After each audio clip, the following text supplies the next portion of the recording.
Selamu alaikum wa rahmetullahi wa barakatuh, vlezër motra të lëshikues të podcastit El Falah të Xhamis El Falah. Bashkë me mu, dy vlezrit e mi, dy moderatorët të podcastit El Falah, vllajm Dardangashi me Egzon Jusufin. Mirë se u takuam përsëri, edhe gjëherë u takofshim në momente dhe çaste të bukura e të mira, e siç na mundsoni madhi Allah që takohemi në këtë vend të hajrit, bereqetshëm të begatshëm, duke ditur se podcastin El Falah kemi në Xhamin El Falah, vendi më i dashur më mirë tek Allahu xhamia. Allah na mundsoft të bashkohemi në Xhenetul Firdaus bashkë me pejgamberin sallallahu alaihi wasallam. Pra, mirë se u takon. Selam aleikum. Aleikum selam. A je lodh? Po unë mirë, alhamdulillah. Ju kam në forma jo sot. Mirë, alhamdulillah. Ha? Alhamdulillah. Alhamdulillah. Si gjithë. Po, Dardana BBC çdo herë dhe këtë ditë ne ndjem si detyrë obligime emanet, të themi faleminderit vëllezërve tanë, donatorëve, sponsorëve, të cilët sponsorojnë podcastin El Falah. Falë Allahut subhanahu wa taala dhe si shkak ata, pra falenderojmë vëllezërit Kotoritex si sponsor general, të cilët ndihmojnë podcastin El Falah. Falenderojmë gjithashtu një djalë i ri Xhemilin, i cili është gjithashtu sponsor i podcastit El Falah. Gjithashtu dy sponsor, po ata dëshirojnë që të mbesin anonim, por ne përsëri do t'i cekim, njërin e kemi nga Gjeneva. Allah shpërblet me të mirat e tij, edhe profesioni i tij është shumë i rëndësishëm, nuk do ta ceki se e di se ai nuk don. Dhe gjithashtu edhe një vëlla tjetër, një axhi, të cilin e kemi si sponsor të podcastit El Falah. Allah i ruan, Allah i shpërblet me të mirat e tij këtë botë dhe botën tjetër, dhe Allahu a kompenzof me të mirat e tij këtë botë dhe botën tjetër, dhe u regjistrof në peshorën e veprave të atyre të mira. Këtë mund të kontribut që e japin, që e bojnë, që ky mesazh, këto mesazhe, këto fjalë, këto këshilla nasihate të arrin deri te shumë njerëz tjerë dhe atyre u regjistrohet si sadaka rrjedhëse. Allah i shpërbleft çej. Amin. Amin. Shejna si çdo herë, pra mundohemi të përgjellëmi tema aktuale që përshtaten me kohën, domethënë. Dhe sot kena vendosur të folim pak a shumë rreth një teme se çka do të thotë të jesh musliman i mirë në shekullin 21, domethënë kohën e sotit, duke marrë parasysh sa sfidat janë të rritën, sa provat shtohen, sa problemet krijohen, dhe kishim pas dëshirë unë edhe Dardani ta elaborojmë së bashku me ty këtë temë. Nëse do Allah, nëse na mund. Inshallah. Ju ndëgjoj. Po fillojmë. Me çka do t'ja filloni? Bismillah. Pyetja e parë, pika e parë është se a ka ndryshuar kuptimi i të qenit musliman apo kanë ndryshuar vetëm sfidat? Është një pyetje shumë e rëndësishme, duke shkuar në atë edhe se shumë njerëz mundohen ta interpretojnë përgjigjen e kësaj pyetje në mënyrë jo të saktë. Si? Do më thanë se ne jemi në këtë shekull dhe ke parasysh tash dikush e merr ne jemi në këtë shekull, por për shembull teshët do t'i mbajmë tati shekulli ose të kohës së pejgamberit sallallahu alajhi wasallam. Se dikush thot ne jetojmë në këtë shekull, por ajetet e hadithet nuk kanë të bëjnë për këtë shekull, kanë bërë për atë kohë. Subhanallah, na ruaj ti madhi Zoti, madhi Allah. Kështu që nuk ka ndryshuar. Nuk ka ndryshuar kuptimi, nuk ka ndryshuar sepse feja islame është e kompletuar, është e plotësuar. Dhe kur Allahu subhanahu wa taala zbriti ajetin kuranor pejgamberit sallallahu alajhi wasallam në ditën e Arafatit se al-yawma akmaltu lakum dinakum, sot unë kam plotësuar fen time për ju. Pra, është e plotësuar. Tash kjo fe e kompletuar është deri në kiamet. Është e njëjta fe. Dhe këtë fe nuk mund ta ndryshojmë ne. As që dikush mund ta ndryshon. Por ka interpretime të ndryshme bëhen të fesë islame, dikush e ka me hak, dikush nuk e ka me hak, dikush e ka qelluar, dikush nuk e ka qelluar, por feja si fe është e njëjta dhe nuk ndryshon. Pejgamberi sallallahu alaihi wasallam kur Xhibril alayhis salam erdhi në xhami në formë të njeriut dhe kur ishte me shokët e vet, edhe Xhibril alayhis salam ul para pejgamberit sallallahu alaihi wasallam, ngjiti këmbët e tij me këmbët e pejgamberit sallallahu alaihi wasallam dhe ja pashtroi pyetjen me islam, çka është Islami? Islami tha an tashhadu an la ilaha illallah wa anna Muhammadur Rasulullah, të dëshmosh se nuk ka zot tjetër që meriton të adhurohet posa Allahut dhe se Muhamedi është rob dhe dërguari i tij. të falish namazin, të japësh zakatin, të sumë Ramadan, të agjerosh Ramazanin, wa të hujja al-bayt in istata ilayhi sabila, dhe ta kryesh haxhin nëse të jepet mundësia. Kjo është Islami. Këtë përgjigje që ka dhënë pejgamberi sallallahu alaihi wasallam, dhe këto shtylla për shtylla që i ka cekë pejgamberi sallallahu alaihi wasallam, janë pesë shtylla që do të mbesin deri në kiamet. Ti nuk mundesh të thosh tash ne jemi në shekullin e 21 dhe kjo shtyllë nuk ka të bëjë me këtë shekull, jo, ti automatikisht e shkatron fenë, shkatron din, feja si feja është ajo. Ke parasysh, por ti në realitet në esencë e shkatron fenë vetë tënd. Ti mundohesh të heqish diçka, të paksosh diçka nga ajo fe të cilën Allah e ka kompletuar. Pra nuk ndryshon dhe është e njëjta, dhe siç ka thënë Imam Maliku rahimahullah, la yaslihu akhiru hadhihi al-umma illa bima salahat awwaluha. Nuk rregullohet, nuk përmirësohet fundi i këtij umeti përpos se që është përmirësuar fillimi i këtij umeti. E kuptove? Fillimi i këtij umeti, kush? Sahabët. Këtë është një problem që i paraqitet këtij umeti.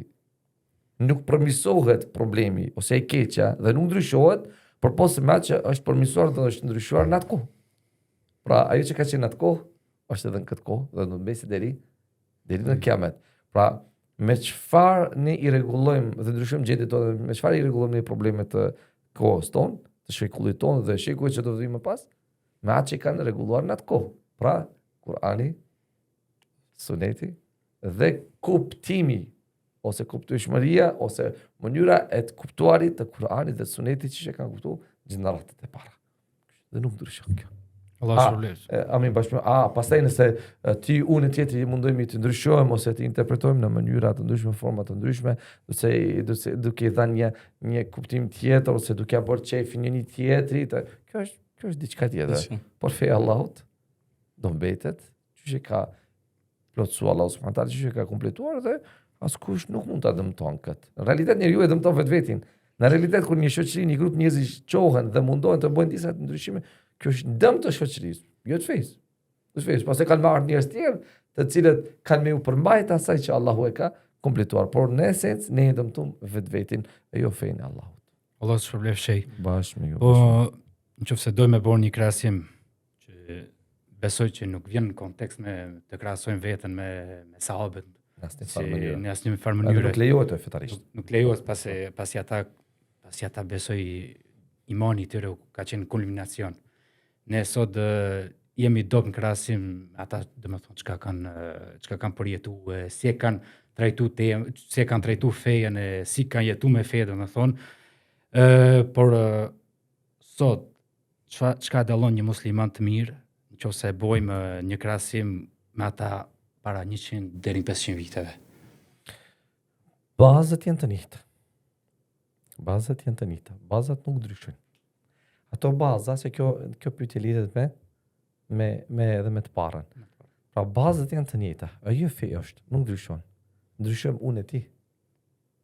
Pra ne ndryshojmë si musliman nga ata që ka qenë më parë, për shkak se ne sot ballafaqohemi me sfida tjera, me probleme tjera, dhe aty kanë pas sfidë të asaj kohe, të asaj periudhe, tamam?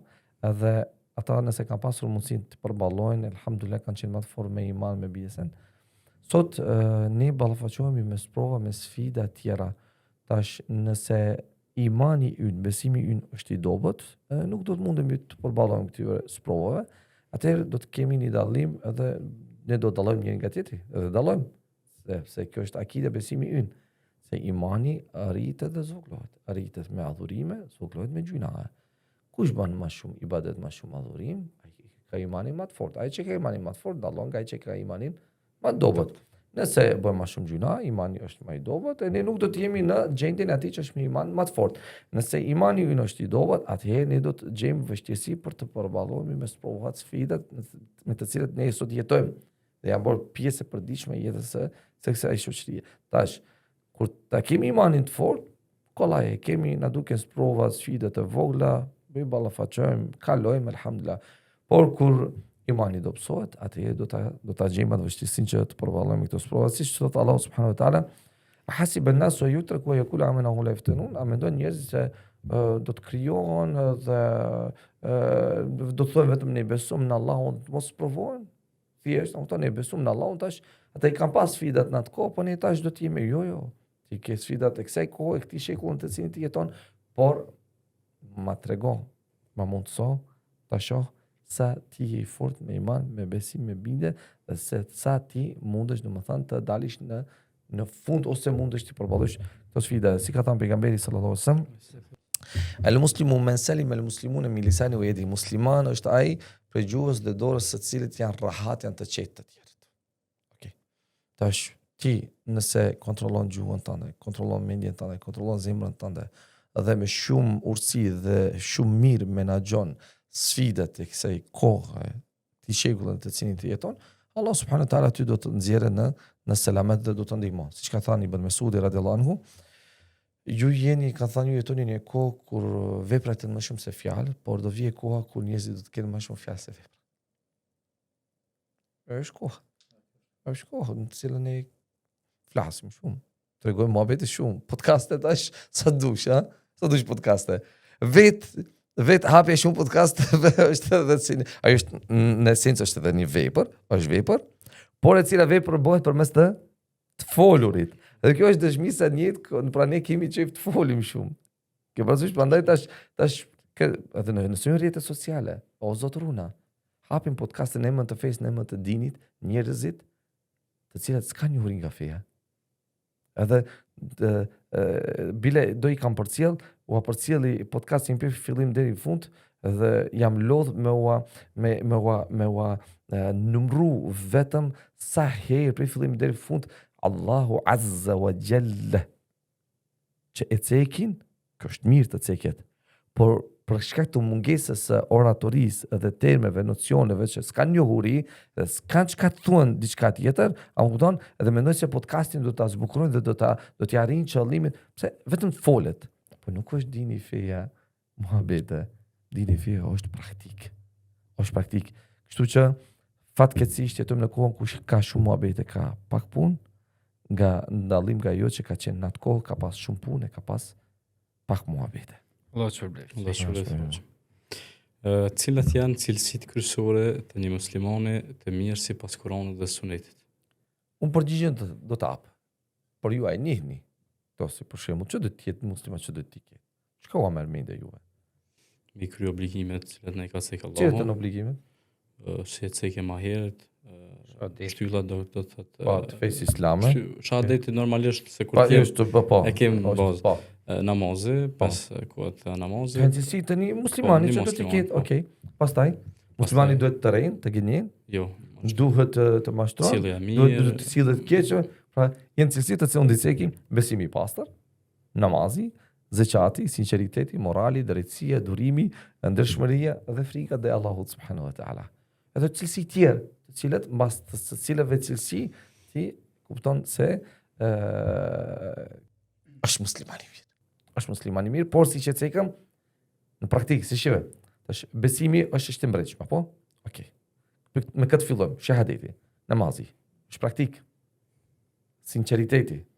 Pa sinqeritet pranoj veprat e Allahut subhanahu wa taala, por pushmëria me sunetin e pejgamberit sallallahu alaihi wasallam. Pranohen veprat nëse kundërshtojnë me sunetin e pejgamberit sallallahu alaihi wasallam. Morali, pa moral. Ti sa dush praktiko bon, por morali I keq. Domethënë te ty nuk ndikon ibadeti adhurimi, se si të ndikon adhurimi ibadeti në zemrat tona. Ne nuk do të jemi këto të cilët jemi sot, do të jemi ndryshe. Pra, prandaj adhurimi ibadetit është bo vetëm një ritëm, janë bo lëvizje të jashtme, por që nuk ndikojnë në të mbrëmshme në njeriut. E prandaj ne, më thënë, para namazit këqi, edhe pas namazit këqi. Edhe ndryshim nuk ka të ne. Subhanallahu, pse? Por shkak se nuk e kemi kuptuar thelbin I adhurimit. Do me thënë një adhurimit dhe çka prit nga adhurimi. Dhe si do të jetë një musliman pas adhurimit. Si thot Allahu subhanahu wa taala në surën Bekare, Laysa al-birra an tuwallu wujuhakum qibala al-mashriqi wal-maghrib. Nuk është mirësi ta ktheni fytyrën juaj nga lindja e perëndimi. Pra nuk është puna ti mirësi vetëm që unë po fal namaz po kthehem ka kibla. Por mirësi është çka? Të besosh në Allah subhanahu wa taala, ta falësh namazin, të japësh zeqatin, të mbajsh premtimin, të durosh. Nuk është vetëm e ke kthi edhe munafikët kthehen ka kible. Edhe ktheheshin kohën e pejgamberit sallallahu alajhi wasallam. Me nisa faleshin. Ktheheshin ka kible. Por zemrat e tyre fshiheshte diçka tjetër. Fshiheshte kundërta asaj që ata e shfaqin ose e bonin në anën e jashtme. Siç ka thënë pejgamberi sallallahu alajhi wasallam, muslimani besimtari më i fortë është ai i cili është me moral më të mirë. Ajo që dëshmon besimin tënd të fortë, imanin tënd të fortë, morali. Wallahi shumë kemi nevojë të punojmë me vetin. Shumë. Çdo kush. Jo t'ia drejtojmë gishtin njëri tjetrit. Unë jam më i mirë, ti je i keq. Jo. Çdo kush me vetveten, si hoxhallar, si axhiler, si xhamat, si arsimtar, çdo kush duhet të punojë me vetveten. Wallahi sikur të punojmë me vetveten. Ashtu siç mundohemi të punojmë me tjerët, shumë ndryshe do të ishte gjendja. Por duke mundu të punojmë me të tjerët dhe t'u përmirësojmë gabimet e tjerëve, në anën tjetër gabimet tona kanë bërë atë kulminacionin, janë bo shumë, janë bo kodra male, jarum gabimet tona, siç ka thënë Salbasiu, njerëzit nuk kishin gabime derisa kur filluan të shohin gabimet e tjerëve. Në momenti kur filluan të shohin gabimet e tjerëve, i harun gabimet e tyre. Andaj ne duhet shumë punojmë me vetin ton për të qenë në një gjendje ndryshe. Allah të shpërblet që unë shpesh e përdori një fjalë, bëu shembull që të reflektosh të tjerat. Po du me lidh me këtë thënie se a mjafton vetëm namazi edhe agjerimi për me shfaq, do me thonë që feja mu shfaqet edhe në sjellje edhe në moral.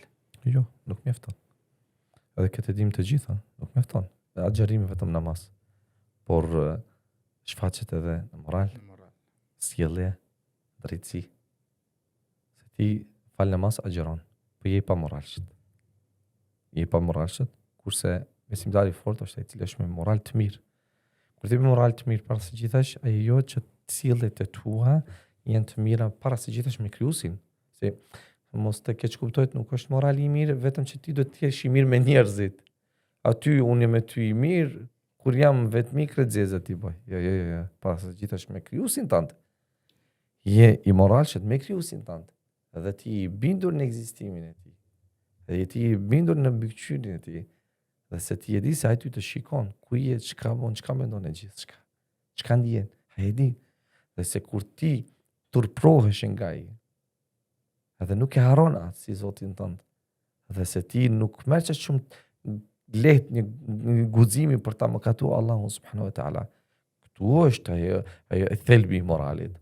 Ajo që ne mundohena shtiremi të moralshëm para njerëzve, ama në vetmi, siç ka thënë Zinul Abidin, nipi i Aliut, ka thënë an alladhi yughliqu al-abwaba mujtahida anil ma'asi wa inullahi tanzuruni, unë më i cili me shumë krenari guxim me mbylli derën për të bërë mëkat Allahut, kurse syri i Allahut më shikon. Ne me Allahun para të gjitha duhet, ndaj ti duhet të tregojmë të moralshëm, të mirë. Dhe kjo ajo shkalla më e lartë e imanit, ihsanit, mirësia. E pastaj kur ti jemi mirë me Allahun, do jemi mirë edhe me njerëzit. Se sot si jemi të mirë njëri me tjetrin, si jemi të mirë me Allahun. Wallahi kjo është thelbi i problemit. Çdo problem tjetër. Ne nuk kemi të mirë njëri me tjetrin, me të tjerët, me prindërit, me vëllezërit, me kushit, se ne nuk kemi të mirë me Allahun. Ai që është i mirë me Allahun, ai do të jetë mirë edhe me njerëzit. Ai nuk lodhet me mohabetet e njerëzve. Ai nuk lodhet me reagimet e njerëzve. Ai nuk lodhet me sharjet e njerëzve. Ai nuk lodhet me atë çka thon, çka do të thonë. Ai është fort i lidhur me krijuesin e tij dhe është i bindur në caktimin e tij dhe e din se kjo botë është e mbushur me sprova, me sfida. Ai nuk lodhet. Ai çdo jetë është i butë, i sjellshëm, mendon mirë për të tjerët. Pa marrë parasysh sa keq mendojnë për të, e sa keq sillen me të. Ai nuk mendon keq për të. Por ua fal shpejt. Pse? Sepse zemra e tij është fort e lidhur, ama ne nuk kemi të mirë me Allahun.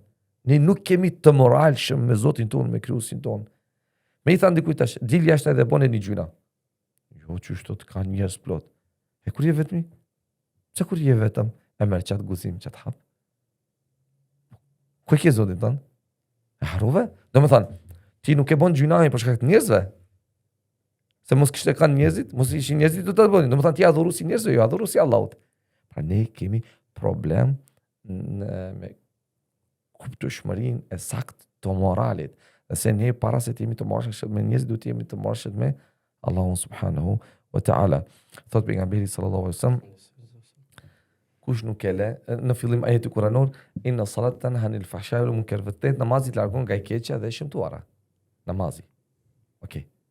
Ai i largon nga gjërat e shëmtuara, nga gjërat e këqija? Jo, aty falet, aty kredzizet i bon. Ti je i sinqert në namazin tan. Dhe kjo është përgjigje që shumë njerëz thonë, ai falet po kredzizet i bon. Po, nuk është i sinqert në adhurimin e tij në namazin. Se namazi duhet ta ndryshon njeriu. Ndryshon gjendjen e tij.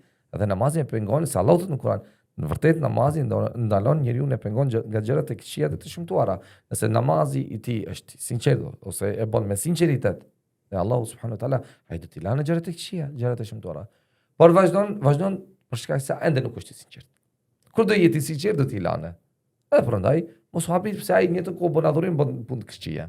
Pse? Për shkak se s'ka sinqeritet. Thot pejgamberi sallallahu alajhi wasallam, "Man lam yadha qawl az-zur wal 'amal bi, falaysa Allahu hajjan yadha ta'ama wa sharaba." Kush nuk e lën fjalën e keqe dhe të punuarit me fjalën e keqe, Allahu s'ka nevojë që ai të lanë ushqimin. Çka ka nevojë? Aty e xhiron, aty i bën punë të këqija, aty shan, aty ofendon, aty nervozot, ju s'ka nevojë more. S'ka nevojë. Pra namazi, ajo pyetje do të thënë të cilat para shtove, jo nuk mjafton agjërimi namazi. Nuk mjafton kjo, por morali, sjellja dhe drejtësia. Kjo është edhe problemi kur e kalojnë namazin në rutinë. Do thonë nuk e marrin për shembull namazin si obligim që e kena, po edhe me përjetu domethënë namazin si namaz, po e kalojnë si rutinë, vetëm fal mos e kena obligim, vetëm me kry. Obligimin, edhe kjo është domethënë problemi që kjo jo se nuk ndikon adhurimin në zemrat tona për shkak se është tradit, është ade, jo ibada, nuk është adhurim. Pra adhurimi në realitet është adhurim, por tani është shndruar në tradit. E kur shndrohet në tradit, për shembull, unë e ti të dy falim 2 recat. Ti 2 recat, në 2 recat. Pra një të vend, një të kohë, një të formë, ti fal 2 recat, unë 2 recat. Por dallimi mes teje mes meje është sa lindje perëndimi. Okej, unë e fal me sy fasi, por të më shohin njerëzit se jam xhami, ti e fal me sinqeritet për Allah. E ky namaz të ty do ndikon, ti unë nuk do ndikon. Të ty do ndodhë ndryshim, por te unë nuk do të ndodhë asnjë ndryshim. E siç ka thënë Ibn Qayyim al-Jauzi, e gjithë feja është moral. Kush ta kalon në moral, ta ka kaluar në fe. Kush ta kalon në moral, ta ka kaluar në fe. Wallahi, to fjalë do t'i meditoj. Edhe do të ndalemi të mendojmë sa ja kemi kaluar një tjetër. Allah të shpërblet. Ai së dia I thonë ju fjalën e përdorni, amin, përdorni me uzgërdhi pak, kjo është një temë pak do përdori do të me pak kështu se me të vërtet e tepron. Në qeshurit e tepron. Shumë kemi qef me uzgërdhinë, boll me mos uzgërdhim. Do të thënë që shumë qeshimi. E shoh disa herë po mlodhet zemra. Vallahi po mlodhet zemra. Se unë jam mesin e xhamatit njerëzve, disa herë dhe ne na merr ajo e keqa, ke parasysh. Edhe shumë e qeshme, shumë mobitet kota. Pa dobishme. Sfitojmë kurrë pa të mobiteve. Mobite që nuk duhet bërë në atë kohë, në atë moment, sen gjëra të cilat ne lodhin. Andaj të garojmë kush t'ja kalojmë një tjetrit me moral. Se nëse ja kalojmë me moral, e kemi kaluar në fe. Të mos qeshemi shumë pa nevojë. Të mos bëjmë mobet pa nevojë. Sa më shumë mobet e shohim, aq më shumë po përlajmi mes vete. Aq më shpejt prekemi. Pse? Se mobetet janë të shumta. Kush hesht ai shpëton. Ma pak mobete, më i rahat. Fol kur duhet folish, kur fjala jote është e dobishme, është e nevojshme dhe do sjellë dobi në zemrat të njerëzve. Kështu që kemi kujdes se çka flasim, çka bëjmë dhe të jemi të drejtë, të moralshët, sepse jo vetëm namazi, xherim. Allah të shpërblet. Amin, ya Rab. Si mund të ruaj një njeri identitetin islam në një shoqëri me ndikim të shumta? Do përgjigjem në pyetjen, por në formë pyetje. Çka e ka bërë shoqërinë ta humbi identitetin e tyre? Edhe herë? Çka e ka bërë ose çka është ajo që sot, cilë është shkaku që sot rinjia ta humbin identitetin e tyre? Identitetin islam. Pika parë në mendoj Jo dituria. Cakni, a? Jo dituria, nuk janë kërkim detyrisë. Okej, tjetër. Mosafrimi i prindve tek fëmijët e tyre, për shembull Okej. sikur për me qëndru më shumë në xhami apo edhe në çështjet fetare. Tjetër. Mund të me konta rrjetet sociale, për shembull, Okej. që sot ndikojnë shumë tek Okej. rinia. Neglizhimi i Kuranit. Okej, që unë do t'i ceki. Një. Namazi. Me namaz e ruan identitetin tënd. Kur qoj se falesh, çka e di se je? Për katës i fesë islame. Foni për identitetin islam. Okej. E ja dhurus, pra me një fjallë. Ja dhurus. 2. Je lexuesi i Kuranit. Pra dikush që i përmbahet fjalës së Allahut. Përmbahet shpalljes. Se aty e gjen halalin, haramin. Aty e gjen tauhidin, aty e gjen shirkun. Aty gjen shpjegimet e identitetit të ti. Aty ti e njeh vetin tënd. Pse njerëzit pranojnë fen? E kupton se kujt rrugë duhet ti përkesë. Se nuk e ka kuptu. Por me leximin e Kuranit, fjalës së Allahut subhanahu wa taala, ai kupton realitetin e ekzistimit të tij, realitetin e ardhes së tij në këtë botën, këtë dynja. Pra, me namaz, me Kuran, me dije, me shoqëri të mirë. Nuk ruhet identiteti me narkomana. Nuk ruhet identiteti me konsumus të alkoolit. Nuk ruhet identiteti me njerëz të lojrave të fatit. Nuk ruhet identiteti ti, nuk mundesh të jesh musliman i mirë duke qenë me njerëz të cilët ndikojnë te ty dhe pastaj sa njerëz të mirë. E dini vëllezër që i njohi unë që kanë qenë Allahu me barik, çfarë njerëz kanë qenë familjar, kujdesshëm për familjen e tyre, serioz. Kanë hub seriozitetin e tyre. I kanë lënë anash familjet e tyre. Tash ngruaja s'don t'i lanë as një dinar ati, xhept ati. E ka hub burrin, e ka hub në familje. E ka hub burrin në familje. Fëmijët nuk japin parë ati. Tolla, para mendoj tash fëmia nuk e parë babës. Edhe e shohin se një dinar i vjen në dorë babës, ja merr me një. Pse? Për shkak se e din ku do t'i çon ai ato. Keni parasysh pse? Për shkak ai ishte i mirë. Po duke nejtë me ata të prishurit, u prishet. Është shumë e qartë, ha? Këtë ka cekë pejgamberi sallallahu alajhi wasallam. Shoqëria e keqe ndikon te individi. E ti nuk mund ta rush identitetin tan islam duke nejtë me njerëz të prishur, me njerëz të devijuar, me njerëz jo të mirë. Pastaj të ruhesh nga harami, nga gjërat e këqija. Sa më shumë që hyn në harame, në gjuna, aq më shumë i afrohesh mosbesimit. Sa më shumë që bën harame ti mund të thosh unë jam musliman i mirë. Edhe kështu unë ruaj identitetin tim islam jo. Nuk është e vërtet. Ka thënë Allahu subhanahu wa taala: "Ya ayyuhalladhina amanu qu anfusakum wa ahlikum nar." O ju që besuat ruajini vetë tuaj dhe familjet tuaj nga xhalmi i xhenemit. Për ta ruajtur veten dhe identitetin tënd duhet të përmbajsh këtyre gjërave. Namaz, Kur'an, rime shok të mirë, të hajrit, largu harameve, gjërave të ndaluara, respektoj të afërmit të tu, veçanërisht prindërit të tu, kërko dije të dobishme, dije të mirë që do të jetë në favorin tënd, dobin tënd në këtë botë dhe botën tjetër. Dhe pejgamberi sallallahu alajhi wasallam ka thënë: "El maru ala dini khalili." Njeriu është në fenë e shokut të tij. Andaj ka thënë gjokush, le të shikon, le të kujdeset se kë e merr për shok. Kjo është shpallja. Pra ti për të ruajtur identitetin tënd ndardan dhe gjolla tjetër. Islam praktiko, kujdesu, shmangu harama gjunave, lezo Kur'anin, cilin Kur'ani e kemi neglizhuar, jemi dëshmitar. Okej? Ne kemi neglizhuar Kur'anin. Ne gjithçka dëgjojmë, por kur vjen puna tash me dëgju Kur'anin me lexu, gjejmë vështirësi. Dhe kështu e humbim ne identitetin ton fetar islam. Ka thënë Ibn Mesudi radiallahu anhu, ndiqni dhe mos shpikni. Sepse ju është mjaftuar juve, bolle kini. Çka kini boll? Shpalljen. Kështu e ruani identitetin tënd. Shpalljen. Përbaju shpalljes e je identitetin tënd. Ja kthen shpinën shpalljes ti e ke humb identitetin tënd. Me një fjalë kështu më shkurt. E ruan identitetin tënd fetar islam nëse i përmbahesh shpalljes. Nëse e kthen shpinën shpalljes, ti e ke humb identitetin tënd islam. Për shkak se ti nuk mund të thosh unë jam musliman, por nuk pranoj Kur'an sunet. Nuk është puna. Pra, nëse i përmbahesh shpalljes, vazhdon të jesh musliman. Allah e di më së miri. Allah shpëlef. Allah shpëlef çej. Amin. Po shej si ndikojnë rrjetet sociale në besimin dhe moralin e njerit. Vëlla jam me këto janë edhe pika tema të cilët duke ti kemi trajtuar edhe kemi folë në sezonin e kaluar kështu më radh, edhe normal që do të ceken, edhe pa ndërprer do të ceken.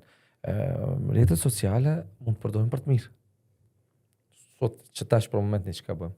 Pra e qizojmë episodet tona dhe ne i shpërndajmë, i përhapim që një këshill, një nasihat të arrin tek të tjerët dhe shpresojmë që do t'i bën dobi dikujt.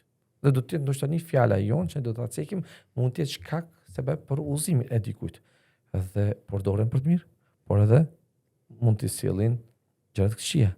Syfaqësi, harame, humbje kohë, zili, dobësim të zemrës, syfaqësi.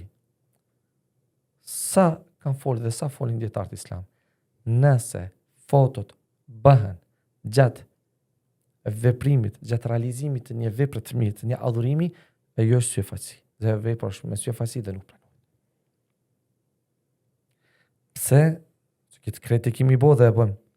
O zotruna, o zona dhe na falë. Pse kur shkojmë qabe, për shembull, pse duhet ta fotografoj vetin tim une afër qabes. Ose qabe mas shpinë dhe duhet ta fotografoj dhe duhet ta nxjerr tash rrjetet sociale. Cili është qëllimi i kësaj? Kjo është plotësisht syfaqësi. A e në kategori për shkak si që e morën një letër e shënojnë. Po, syfaqësi, plotësisht syfaqësi. Po kur ta bëj dua për ty, unë do bëj dua për ty bilas që ke nevojë ti ta di se kam bëu dua për ty. Dhe është obligim vëllazëror që ne duhet lutemi njëri për tjetrin. Ke parasysh? Cili është qëllimi që ne kur bëjmë një foto ose cili është qëllimi që unë kur të falem ti duhet të më fotografosh dhe ta nxjerrë atë ta postoj rrjetet sociale. Cili është qëllimi i postimit të fotove duke lexuar Kur'an ose incizimeve të ndryshme çka bëhen? Cili është qëllimi? Vall. Ke po unë vallahi jo jam i sinqert, por vetëm çejf, kam çejf. Okej, ke çejf? E ke bëu foton? Kur se din që e mam për ty. Vetë. E mam për vete, ja, kush se ka pa. Përderisa kush se ka pa, është e sinqert. Por në momentin kur do ta shohin të tjerë dhe ti ke postuar rrjetet sociale, kjo është syfaqësi. Sa vepra i bëjmë me syfaqësi. Pastaj zili. Pse sot është zmadhuar kjo smundti shpirtërore tek njerëzit.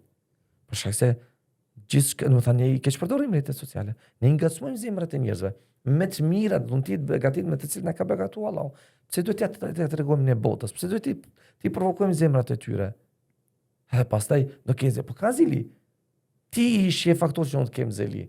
Unë imanimi dohet, plus ti ala më shumë më provokon. Mashallah, ke blen një orë të bukur, ke blen një telefon të bukur, ke blen një vetur të bukur, ke parasysh të posta rrjetet sociale, shejtani dominon zemrën time, Allahu na ruaj. Jemi të dobët.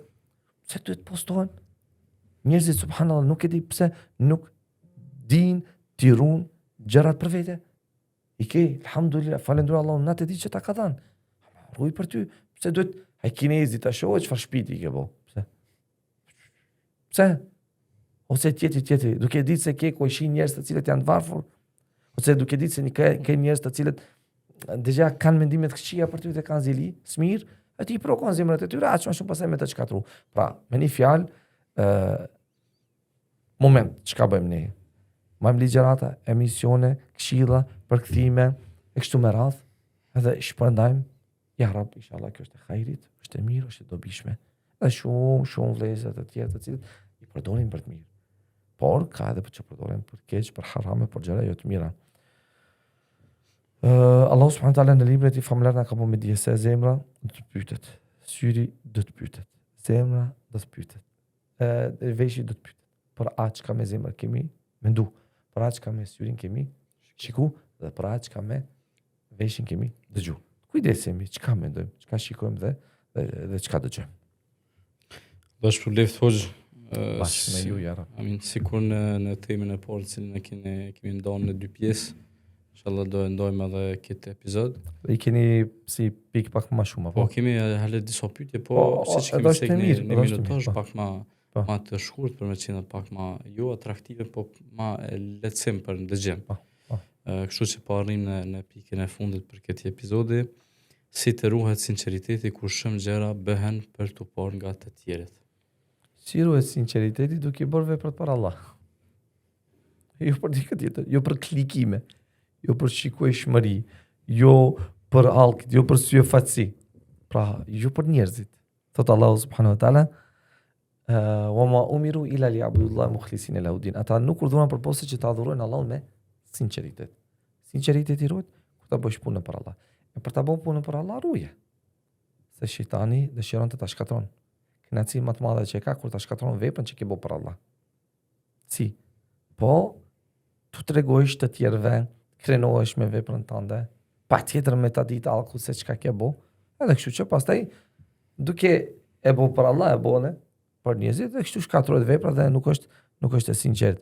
Dhe pejgamberi sa më ka thënë innamal a'malu binniyat, veprat tek Allahu vlerësohen sipas niyeti, sipas sinqeritetit. Dhe sinqeriteti, siç e kemi thënë, është kushti i parë për pranimin e veprave tek Allahu. Mund të lodhemi shumë, ama mos kemi kurrë. Dikush lodhet pak, ama ka shumë. E përfundoi pasi që është pyetja e fundit, një rast që keni dëgjuar shumë, edhe e kam përmendur xhallarët, çashtu edhe që do të përmendesh rast i vërtet, mos gaboj se Ibn Abbas e përmend këtë, mos ta gaboj, është një rast e keni dëgjuar kur një sultan po urdhër ta ndërton një xhami. Ta ndërton një xhami, por askush të mos merr pjesë në ndërtimin e xhamisë. Askush. Po ka ndaluar njerëz, s'kan pas të drejtë.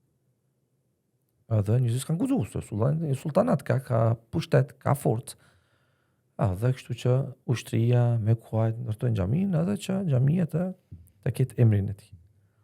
Gjatë bartjes së dheut ose lloçit që kanë bart kuajt për ta ndërtuar xhamin, një gruaje në mosh e ka pa një kal që ka nxjerr gjuhën e tij i etur për ujë. Edhe merr kjo pakuj jep kalit. Kaq. Në mbrëmje sultani sheh ëndër engjëj që zbesin prej qiellit, ja fshin emrin sultanit, e shon emrin e kësaj gruaje. Dhe zgjohet prej gjumi i shqetësum, i nervozum, dhe me njërë ep urdhër që ta gjenë filan gruan me filan emër që ka pa në ëndër. Edhe e gjenë ushtrie, kur ja sjellin një grua në mosh, grua plak, çka kime bo? Thot, çka bone ti, thot? Si thot, çka bone për xhamin, thot ti, çka bone? Thot, asgjë, thot, unë s'kam bo, thot ti, bile nuk na mundsove ne, na ndalove ne të bëjmë. Ma trego çka bone. Çka bone diçka që unë e pash emrin tanë në ëndër, engjujt e shënonin emrin tanë. Pra këtë xhamis. Asgjë nuk puna. Si kujtohet, kjo s'ka asgjë. Promet thot i kujtohet, po thot vetëm thot e pash një kal i etur për ujë, i thash ujë, i cili kal e barte lloçin për ta bërë xhamin. Thot vepra e madhe jam të bëj shumë, po jo e sinqert. Allah nuk e pranoj, po vepra tande e vogël, shumë e vogël, ama e sinqert për Allahu ta ka pranu. E kështu që e urdhëron që të shënohet emri i kësaj gruaje, e jo emri i tij. Kështu që nuk është më rëndësi sa janë veprat, është më rëndësi për kë janë veprat. Nuk është më rëndësi sa vepra bën, është më rëndësi sa i sinqert janë ato vepra. Ta ruajmë sinqeritetin duke bërë veprat për Allah, e jo për allkit, për njerëzit, për milletin, sepse kur do të futemi në varr, do të futemi me veprat tona, me qatë qëllim, me qatë njetë që i kemi bë ato vepra. Nëse kemi bë për Allah, do është problemi. Nëse kemi bë për njerëzit kanë me vazhdu ende me jetu, e ne do të dënohemi në varr, waliyadhu billah. Na rujt Allahu. Allahu të shpërbleft që Mirë bashkë me gjithë Allahu të shpërbleft vëlla Dardan. Bashkë me ty. Ishte epizod e bukur. Po shpresoj që ishte ajo që e zbukuru ishit ju. Që zbukuru ishin pyetjet juja, të cilët ju parashtrut. Unë mundova me dhanë një shpjegim, një përgjigje, nëse i kam dhanë saktë, është për Allahut. Nëse jo atëherë prej me edhe për shejtanit. Lutë Allahun shkojnë këtë mesazhe në vendin e duhur. Amin. Dhe të janë reflektim tek njerëzit. Amin. Çej shumë faleminderit. Shihemi epizodin tjetër inshallah. Inshallah shihemi përsëri do të vazhdojmë me njëjtën temë. Dhe kena disa pyetje tjera inshallah. Edhe si në fillim është edhe në fund.